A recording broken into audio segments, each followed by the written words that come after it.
ഈ ധർണയെ വിജയിപ്പിക്കണമെന്ന് ഈ അവസരത്തിൽ ഞാൻ അഭ്യർത്ഥിച്ചുകൊള്ളുന്നു. അല്ല, ഇതേതാ എന്റെ പഞ്ചായത്തിൽ നൈറ്റ് ഇട്ട പുതിയൊരു വോട്ടർ? നമ്മൾ ഇവിടുത്തെ പുതിയ താമസക്കാരാണ് പുള്ളേ. അല്ല, ഈ പഞ്ചായത്തിലുള്ള എല്ലാ ആൾക്കാരും എനിക്ക് ആരാ മനസ്സിലായില്ല. നമ്മൾ ഇന്ന് രാവിലെ വന്നതാ ഉള്ളേ. എവിടെ വീടോടെയാ?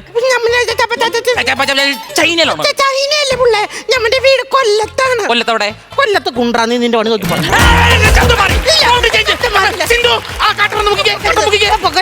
ഇനി റേഷൻ കടയിൽ പോകാൻ എന്നെ വിളിക്കട്ടോ. കുഞ്ഞാറ്റ നീ തുടങ്ങി കൊളത്തെ. അപ്പൊ മെമ്പറിന് അതൊന്നും അറിയില്ലേ? അറിഞ്ഞില്ല. ഈ തീപ്പൊരി കരുണനെതിരെ മൊഴി കൊടുത്ത ആരാ? ഞാനാ. എഴുന്നേറ്റേ. എന്തിനാ മെമ്പറെ? ഒന്ന് സ്മൈൽ ചെയ്തേ. എന്തിനാ മെമ്പറെ? അല്ല, പഞ്ചായത്തിന് പകരം നിനക്ക് ഒരു ആദരാഞ്ജലി ഫ്ലെക്സ് വെക്കാൻ വേണ്ടി. മെമ്പറെ ഞാൻ വല്ല തെറി പറഞ്ഞ മെമ്പറെ ചെയ്ത് കൊടുത്തു പോകും കേട്ടോ. ഞാൻ അതല്ല ഉദ്ദേശിച്ചത്. നീ ഇവിടെ അല്ലേ ഇരിക്കേണ്ടത്, നീ ഇരിക്കേണ്ടത് അവിടെയാണ്. എടാ, നീ അല്ലേ ആ വേദി അലങ്കരിക്കേണ്ടത്. മെമ്പറെ, ഞാൻ ആ വേദി അവിടെ വന്ന് അലങ്കരിച്ച എന്റെ പിള്ളേർക്ക് എന്റെ പെട്ടി അലങ്കരിക്കേണ്ടി വരും. അതുകൊണ്ട് ഞാൻ ഇവിടെ വന്നിരുന്നോളോ. എടാ, നിന്നെ രക്ഷപ്പെടുത്താൻ വേണ്ടി ഈ മെമ്പർ അല്ലേ ഇവിടെ ഉണ്ടോ? ഉറപ്പാണോ? ഉറപ്പായിട്ട് രക്ഷപ്പെടുത്തും. അങ്ങനെയാണ് ഞാൻ വരാം. സമയമാമ്രഥത്തിൽ ഞാൻ സ്വർഗയാത്ര ചെയ്യുന്നു. ഇതെന്നാ ആസ്ഥാനത്തൊരു പാട്ട്? അത് നമ്മുടെ സൗണ്ടിലെ സുഭാഷ് സൗണ്ട് ചെക്ക് ചെയ്തു. ബാക്കിയുള്ളവന്റെ ആത്മാവ് ശരീരത്തിൽ നിന്ന് ഇറങ്ങി ദേണ്ട് ആ വേലിയിൽ പോയിരുന്നു കൊഞ്ചനം കുത്തിയിട്ട് തിരിച്ചെടുത്തു. എടാ, നീ ഒരു ആണാണോ? എടാ, ആണുങ്ങളായ കുറച്ച് ധൈര്യം വേണം. നീ എന്നെ കണ്ടുപിടി. എന്തൊരു ധൈര്യമാ എനിക്ക്. ആർക്ക് ധൈര്യമാണ്? എനിക്ക്. എന്റെ പൊന്നു ഷാജോൻ ചേട്ടാ, ഞാൻ കഴിഞ്ഞ ദിവസം രാത്രി ഈ പുള്ളിയുടെ വീടിന്റെ പരിസരത്തോടെ നടന്നു വരുമായിരുന്നു. ഞാൻ നോക്കിയപ്പോ ഭയങ്കര ലൈറ്റ്. ഞാൻ ആദ്യം ഓർത്ത് ഏതെങ്കിലും സ്റ്റേജ് പരിപാടി സംഘടിപ്പിക്കണാന്ന്. അടുത്ത് ചെന്ന് നോക്കിയപ്പോ എന്നാ പുള്ളിയുടെ അച്ഛനും 3 അനിയന്മാരും ടോർച്ചടിച്ച് കൊടുത്തോണ്ടിരിക്കുക. അവന് മൂത്രമൊഴിക്കാൻ വേണ്ടിയിട്ട്. അവനാണ് ധൈര്യത്തിന്റെ കാര്യം എന്റെ അടുത്ത് പറയുന്നത്. അതുകൊണ്ട് നിന്റെ പ്രൊട്ടക്ഷനിൽ എനിക്ക് വലിയ വിശ്വാസമില്ല. ഞാൻ നാട് വിട്ട് പോകാൻ പോവാ. എടാ, നിനക്ക് ഇത്ര പേടിയുണ്ടെ പിന്നെ നീ എന്തിനാ തീപ്പൊരി കരണ്ണന്റെ പേരിൽ സാക്ഷി പറഞ്ഞു? ഞാൻ സാക്ഷി പറഞ്ഞൊന്നുമല്ല. എന്റെ പൊന്നു മെമ്പറെ, ഞാൻ മാർക്കോ സിനിമ കണ്ടിറങ്ങി തിരിച്ചു വരുമായിരുന്നു. അപ്പൊ പത്രക്കാരൊക്കെ നാട്ടുകാരോട് എന്തോ ചോദിക്കുന്നു. എടാ, അതാ സുധാകരനെ തല്ലിയത് കർണാണെന്നല്ലേ ചോദിച്ചത്. ഇത് ഞാൻ അറിഞ്ഞോ? ഞാൻ ഓർത്ത് മാർക്കോന്റെ റിവ്യൂ ചോദിക്കണായിരിക്കുന്നു. ഞാൻ ചെന്ന് കേറി കൊടുത്തിട്ട് പറഞ്ഞു കേടലോ ഫൈറ്റ് ആയിരുന്നു, ചോര തെറിച്ച് ഞാൻ മൊത്തം കണ്ടെന്ന്. ഞാൻ അങ്ങനെ സാക്ഷിയായി.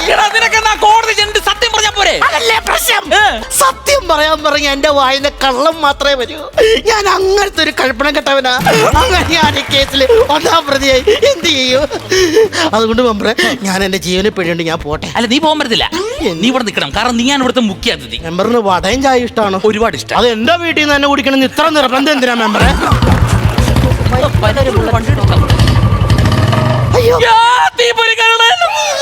ഒരു മധ്യവേനൽ ചൂടിൽ ദൂരെ നഗരവാസിയാം തരുണൻ.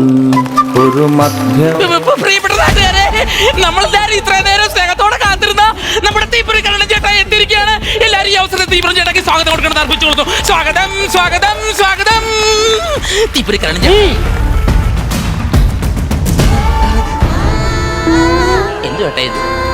രാവിലെ ജയിലിൽ നിന്ന് ഇറങ്ങി ബസ് സ്റ്റോപ്പിൽ ചെന്നപ്പോ ബസ് കിട്ടിയില്ല. അവിടെ ഇങ്ങനെ ഇരുന്നങ്ങ് ഉറങ്ങി. എന്നിട്ട് കങ്കാരുവിന്റെ വേസ്റ്റ് ബോക്സ് എന്ന് പറഞ്ഞ് കുറേമാര് വന്ന് വേസ്റ്റ് ഇട്ടിട്ട് പോയി. എന്ത് ചെയ്യാൻ പറ്റും? ഇതാണ് ലോകം. അല്ല, ജയിലിൽ പോയപ്പോ വല്ലാണ്ടങ്ങ് തടിച്ചു കൊടുത്തില്ലോ ചേട്ടായി.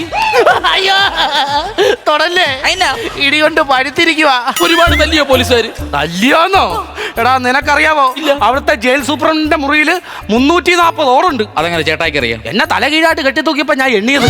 ഈ ജയിലിലെ ജീവിത ശൈലികളൊക്കെ എങ്ങനെയുണ്ട്? അയ്യോ, ഈ ജയിലെന്ന് പറഞ്ഞ ഒരു വലിയ സംഭവം കേട്ടോ. അറിയാം. അവിടെ ഈ ഗുണ്ടകളുടെ വലിയൊരു സങ്കേതം തന്നെ ഉണ്ട്. ഒരുപാട് ഒരു പതിവുണ്ട്, നടയടി എന്ന് പറയുന്നത്. ഞാൻ അങ്ങോട്ട് കയറി ചെന്നത് ഒരു 10 മുറ്റ് കൊണ്ട് എന്റെ ചുറ്റിനും അങ്ങ് നിറഞ്ഞ്. എന്തിനാ എന്നെ തല്ലാൻ? ഒരൊറ്റ ഡയലോഗ് ഞാൻ പറഞ്ഞതേ. അമാരൊന്നും എന്നെ തൊട്ടില്ലല്ലോ. എന്നോടല്ലേ കൊച്ചേട്ടായി പറഞ്ഞത്? ഞാൻ നിക്കറെ മുള്ളിരിക്കുകയാണ്. ഈ അയ്യേ അവിടെ നിന്ന 10 ഗുണ്ടകളിലെ മോത്തി ഞാൻ കണ്ട്. ഇതിനെല്ലാം കാരണം ആ കുഞ്ഞാറ്റാന്ന് പറയുന്ന ഒരുത്തനാ. നീ അവന്റെ കൂട്ടുകാരനല്ലേ? അല്ല. അപ്പൊ നിനക്കറിയായിരിക്കില്ല അവൻ എവിടെ ഉണ്ടെന്ന്? ഇല്ല. അറിയാം. അറിയത്തില്ലടാ? സത്യം പറയടാ, അവൻ എവിടെ ഉണ്ടോ? എന്നെ മുദ്ര വെക്കരുത്, ഞാൻ പറഞ്ഞു തരാം. എവിടെ ഉണ്ടോ അവന്മാര്? അവനെ കൊട്ടക്കകത്തുണ്ട്. എനിക്കു നേരെ എടുത്തു ചൂണ്ടിയ കറുത്ത വിരലുകളെ അറുത്തു മാറ്റാൻ പോന്നൊരു മൂർച്ചയിലിരിക്കയാണ് ഞാൻ. ഭക്തിയുള്ളിൽ പണ്ടേ ഞാൻ ഇരുണ്ട തക്ഷകൻ.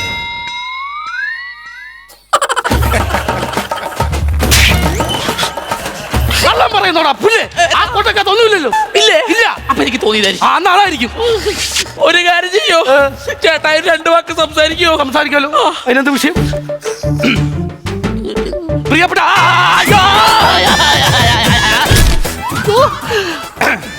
ഇങ്ങനെയാണ് മിന്നാമിന്നിന്റെ മുട്ടിൽ വെട്ടമുണ്ടാകുന്നത്. ചേട്ടായി ഒന്നുമില്ലടാ, ഒരു ചെറിയ തരിപ്പ് പോലെ.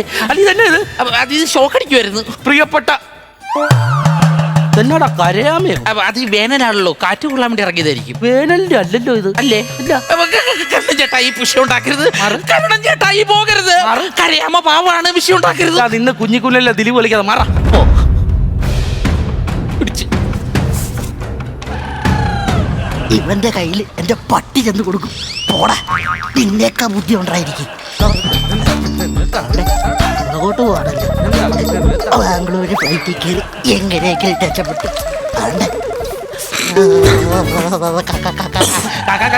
കരാമാരെയോ? ചേട്ടായി ഒരു കരുണ ഞാൻ കാണിക്കുകയല്ല.